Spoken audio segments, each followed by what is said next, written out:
बिस्मिल्लाहिर्रहमानिर्रहीम। अस्सलाम वालेकुम नाजरीन, मैं हूं साकिब बशीर। शाहिद हुसैन कराची से हमारे साथ मौजूद हैं। कम उम्र बच्ची मुगविया बच्ची का जो केस है उससे मुतल्लिक हम बात करेंगे।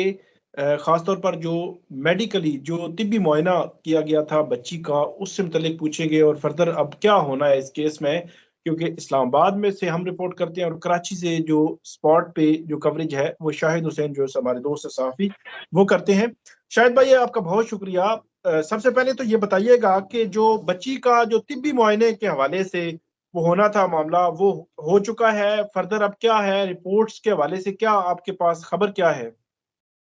साकिब भी आपका बहुत शुक्रिया। जो मेडिकल बोर्ड बनाया गया था उसमें नई डॉक्टर शामिल की गई थी 1 नवंबर को। डॉक्टर आयशा सरवत और इसके अलावा पहले से डॉक्टर थी डॉक्टर उज़मा।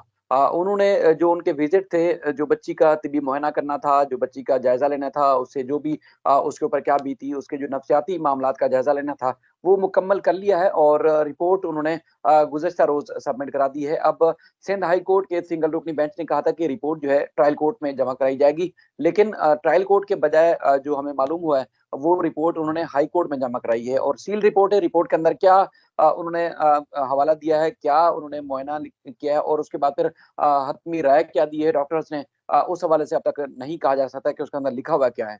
लेकिन जो डॉक्टर्स हैं उन्होंने दोनों ने, चूंकि एक तो चाइल्ड साइकियाट्रिस्ट हैं और इसके अलावा एक साइकोलॉजिस्ट हैं डॉक्टर उजमा, अब दोनों ने अपनी अलग अलग राय जो है वो यकीनी तौर पर मुरतब की होगी। दोनों के अलग अलग विजिट्स हैं और अब रिपोर्ट उन्होंने बना ली है। लेकिन इस दौरान चूंकि 1 नवंबर के बाद जो है फैमिली से किसी किस्म का कोई राब्ता नहीं किया गया और ना ही फैमिली को इस मामले से आगाह किया गया है कि चूंकि पहले जो डॉक्टर शामिल थी उन्होंने फैमिली से उनकी मेडिकल हिस्ट्री या फैमिली की हिस्ट्री भी ली थी, उसके बारे में उन्होंने अपनी रिपोर्ट का उसको हिस्सा भी बनाया था। लेकिन उसके बाद फिर पता चला कि जो दूसरी डॉक्टर्स को शामिल किया गया है, उन्होंने जो है वो अब तक ना मेहदी काज़मी साहब से या उनके घर वालों से किसी किस्म का कोई राब्ता नहीं किया। रिपोर्ट मुरतब हो गई है, लेकिन अब मामला ये है कि ऑफिशियल जो तरीकाकार था जो सिंध हाई कोर्ट ने जो एक मुरतब किया था, वो ये था कि ट्रायल कोर्ट में मामला जाएगा। ट्रायल कोर्ट मजीद इसमें राय देगा या उसमें जो भी इसको कानूनी हैसियत समझेगा उसका उसका जो है सिंध हाई कोर्ट फैसला करेगा, ट्रायल कोर्ट फैसला करेगा। सिंध हाई कोर्ट ने हुक्म दिया था। लेकिन जो महकमा सेहत के अराकीन है या उसके बाद फिर मेडिकल बोर्ड में जो शामिल है, उन्होंने ये रिपोर्ट ट्रायल कोर्ट में जमा कराने के बजाय हाई कोर्ट में की है। अब देखना ये है कि 1-2 दिन में शायद हाई कोर्ट से रिपोर्ट दोबारा ट्रायल कोर्ट चली जाए या फिर ट्रायल कोर्ट में अलग से कोई रिपोर्ट जमा कराई जाए। उसका अब तक जो है वो कोई चीज़ हतमी सामने नहीं आ सकी है। लेकिन ये एक उन्होंने जो कार्रवाई थी, जो सिंध हाई कोर्ट ने एक असाइनमेंट दिया था, वो कहा जा रहा है कि मुकम्मल कर लिया गया है। उसमें यकीनी तौर पर बच्ची की नफ्सियात, बच्ची के ऊपर क्या बीती, बच्ची की किस तरह ज़हनी दबाव का शिकार थी, उसके ऊपर क्या गुज़रती रही, वो उन्होंने यकीनी तौर पर अपनी रिपोर्ट का हिस्सा ज़रूर बनाया होगा। लेकिन अब तक वो रिपोर्ट पब्लिक नहीं हो सकी है, अदालती रिकॉर्ड पर ज़रूर आई है, लेकिन वो रिपोर्ट सील्ड है। तो इस हवाले से फ़िलवक़्त ये कहा नहीं जा सकता कि उस रिपोर्ट के अंदर मज़ीद क्या चीज़ें जो है वो बताई गई हैं। अच्छा, इसमें जो आपने बताया कि वो हिस्ट्री जो है वो नहीं पता की गई, जो फैमिली है उसकी, बच्ची की फैमिली है उससे हिस्ट्री नहीं पता की गई।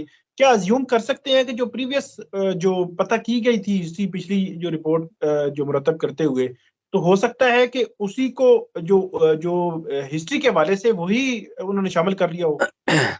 बिल्कुल साकिब भाई, एक चीज़ ये है कि डॉक्टर उज़मा जो इस मेडिकल बोर्ड में जो शुरू से शामिल थी, उन्होंने विज़िट किया था, फैमिली की हिस्ट्री ली थी, उसमें मुख़्तलिफ़ चीज़ें उन्होंने डिस्कस की थी, जो एक फैमिली के बारे में और बच्ची के बारे में, घर में उसका रहन-सहन कैसा कैसा था। लेकिन दूसरी जो डॉक्टर साहिबा थी, जो कि चाइल्ड साइकियाट्रिस्ट या माहिर नफ्सियात थी, डॉक्टर फ़ातिमा साहिबा, उन्होंने ना सिर्फ घर पे 3 विज़िट किए, बल्कि एक तो उनका हंगामी दौरा था। उन्होंने विज़िट तो किए, लेकिन उसके बाद फिर उनकी रिपोर्ट हो गई कंट्रोवर्शियल। आपने आपने देखा था 1 नवंबर को जो कुछ सिंध हाई कोर्ट में हुआ और उसके बाद फिर आज तक उनकी रिपोर्ट को लेकर सोशल मीडिया पर जो लोग हैं वो वावेला मचा रहे हैं। हालाँकि सिंध हाई कोर्ट के इसी जब मुअज़्ज़िज़ जज साहब ने रोक दिया था कि उस रिपोर्ट को किसी रिकॉर्ड का हिस्सा ना बनाया जाए। सोशल मीडिया पे अगर वायरल की गई है, तो उस रिपोर्ट को फौरी तौर पर पीटीए और एफआईए को हुक्म दिया था कि उनको हटा दें और यकीनी तौर पर कार्रवाई का भी हुक्म दिया था। लेकिन बदकिस्मती ये है कि यहाँ पर जो माफियाज़ हैं, वो इतने ताकतवर होते हैं कि उनको कोई कुछ हाथ नहीं लगा सकता, उनको कुछ कह नहीं सकते। अदालती अहकामात के बावजूद जो है वो कोई कार्रवाई नहीं हो रही। वो इसलिए भी हम समझते हैं कि कार्रवाई नहीं हो रही, उनके उनको खौफ नहीं है इस बात का कि अगर कुछ होगा, तो हम हमारे खिलाफ कोई जा सकता है। वो इसलिए भी कि उनको पता है कि मेहदी का आदमी या उनका खानदान बच्ची के मामले में एक कानूनी जंग लड़ रहा है कि जी खत मंजर आम पर आ गया। कभी कहा जाता है कि जी बच्ची जो है, बच्ची के वालिदैन जो है बच्ची को खुद जो है पागल डिक्लेयर करने की कोशिश कर रहे थे कि नफसियाती दबाव का शिकार है। हालांकि जो चीजें पब्लिक हुई हैं, आज भी एक खातून ने लाहौर से जो है उसको पब्लिक किया है कि देखें ये बेटी का जो है वो एक अपनी स्टोरी जो डॉक्टर को बताई है, दूसरी माँ ने बताई है। वो दोनों आप अगर बगावत बगावत जायजा लें तो वो एक ही पेन से लिखा गया और लिखाई भी एक ही आदमी की लगती है। कभी वो ये कहा जाता है कि जी माँ ने ये लिखा और बेटी ने ये लिखा, और कभी बेटी ने, और तो क्या एक ही पेन से दोनों जगह पे दोनों अलग अलग मकामात पे रहते हैं। बच्ची चाइल्ड प्रोटेक्शन यूनिट में है और उसके बाद माँ अपने घर में है, तो वो कैसे लिख सकती है। अच्छा, मेरे पास जो डॉक्यूमेंट्स हैं उस डॉक्यूमेंट्स में ये जो हाथ से लिखी गई चीजें हैं वो तो है ही हैं, लेकिन उन्होंने बाकायदा तौर पर इसको कंपोज भी किया। जो कुछ उन्होंने कहा कि ये उनकी वालदा का कहना है। हालांकि जो लिखाई है ये मैंने हर तरह से तस्दीक की है, वो ना बच्ची की लिखाई है और ना ही मेहदी का आदमी की अहलिया की लिखाई है। वो डॉक्टर ने लिखा, डॉक्टर फातिमा ने लिखा या किसी और ने लिखा, इसका हम कुछ नहीं कह सकते, लेकिन उसको लेके वावेला मचाया जा रहा है। देखें साकिब भाई, इंतहाई हाई प्रोफाइल केस हो और जिम्मेदारी से उस चीज को रिपोर्ट किए जाने की गुंजाइश भी हो और उसके बाद लोग जिम्मेदारी का मुजाहरा भी कर रहे हो, लेकिन अगर बीच में कोई ऐसी चीज आ जाती है तो आपको भी कॉल्स आती होंगी, लोग आपसे पूछते होंगे यार ये क्या बीच में चीज आ गई। मतलब कहने का ये है कि कुछ बीच में गुमराह करने वाले ऐसे लोग बैठे होते हैं जो उनका मकसद ये होता है कि केस को गुमराह करें, उनको केस को खराब करें, लोगों को गुमराह करें। आप खुद एक इस्लामाबाद में पूरे कोर्ट रिपोर्टर जो उनको लीड करते हैं, अब अदालतों की कार्रवाई को इस तरह उनका मजाक उड़ाया जाएगा, उनकी तस्दीक की जाएगी, कभी आपने सोचा। लेकिन यहाँ पर सोशल मीडिया पे सबको आजादी है और वो अपने हिसाब से बैठ के रिपोर्ट करते हैं, अदालतें रोकती भी हैं, उसके बावजूद भी वो बाज नहीं आते।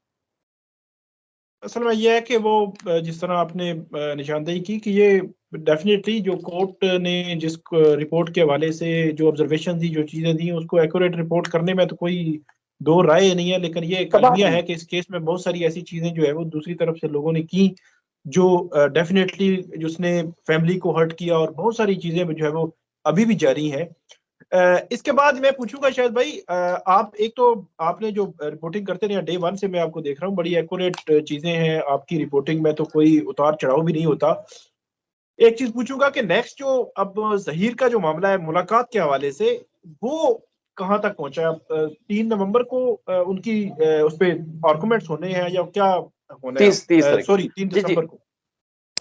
30 नवंबर को। साकिब भाई, मामला ये है कि तीन चीजें हैं ना, जैसे मिसाल के तौर पर जो मुल्जमान के ऊपर फर्दी जुर्म आयद होनी है वो होनी है 29 तारीख को। अदालत ने केस खुद फिक्स किया हुआ है। उसमें मुल्जिम जहीर है, शबीर है, उसका भाई निकाह खान और गवाह, ये 4 मुल्ज़मान जिन्होंने सरेंडर कर लिया था। अदालत में 2 को पहले गिरफ्तार किया गया था, 2 बाद में आए, उसके बाद फिर जेल गए। तो उनके ऊपर फर्द जुर्म होगी 29 तारीख को ट्रायल कोर्ट में।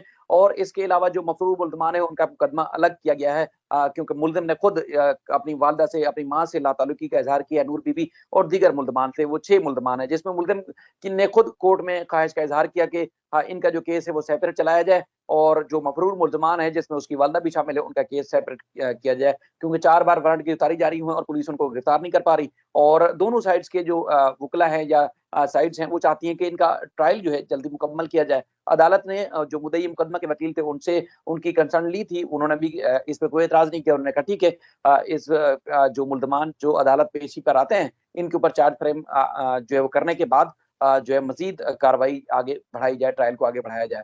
दूसरा मामला आता है मुलाकात का। अब मुलाकात के ऊपर चूंकि गुज़श्ता समाअत पर हमने देखा कि जो अदालत का, यानी कि अदालत में शवाहिद जो सबूत या मुख्तलिफ अदालतों के जो अहकामात और मुख्तलिफ जो प्रोसीडिंग रही है इस केस को लेके, वो पेश करने के बजाय जो मुलज़िम साइड से एक नए वकील को बीच में शामिल किया गया है, मोहम्मद फारूक साहब को, और जीएम फारूकी साहब जो है वो पहले से शामिल हैं। अब उन्होंने क्या किया कि समाअत के दौरान, जो कि एक लीगल इशू है, वहाँ पर उन्होंने कुरान और हदीस के जो है वो सिलसिले बताना शुरू कर दिए कि देखें जी, शौहर के भी हकूक हैं और फलां हकूक हैं, कुरान फलां मामले में ये कहता है, हदीस फलां मामले में ये कहती है।